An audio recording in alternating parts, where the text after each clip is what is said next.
Hello, and this is Delia again. I'm reading The Sleepover with the Pooh Bear. And we're on this part, and we're on this. Pooh, Piglet whispered. Pooh Bear, he called out, a little louder this time. He didn't want to wake up Pooh. Then Piglet wondered if perhaps Pooh was awake, but had just not heard him. Still, there was no answer. Piglet tried his best again to fall asleep.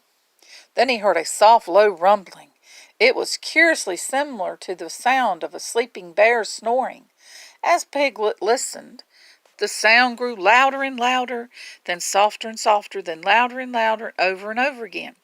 Was it the sound of an approaching heffalump? Piglet wondered. The sound continued.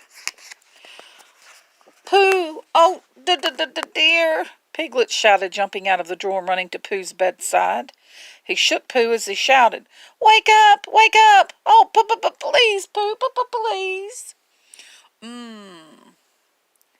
Pooh said drowsily, sitting up, and he climbed out of bed and walked over to light a candle. When it was lit, he found Piglet under his covers in his bed.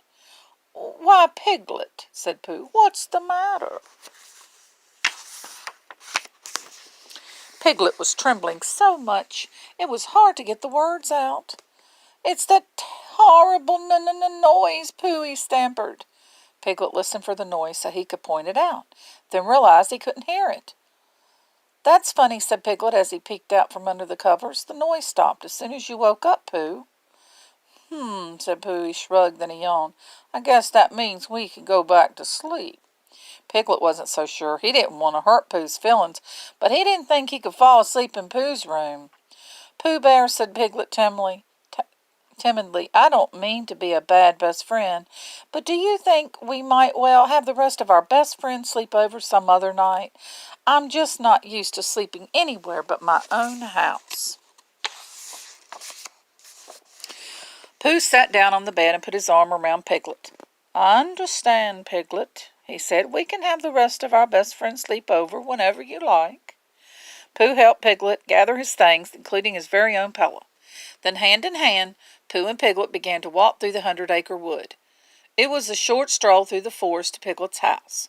The stars were still twinkling in the night sky when the two best friends arrived. Here you are, Piglet, Pooh said as they entered. Home, sweet home. What do you think's going to happen?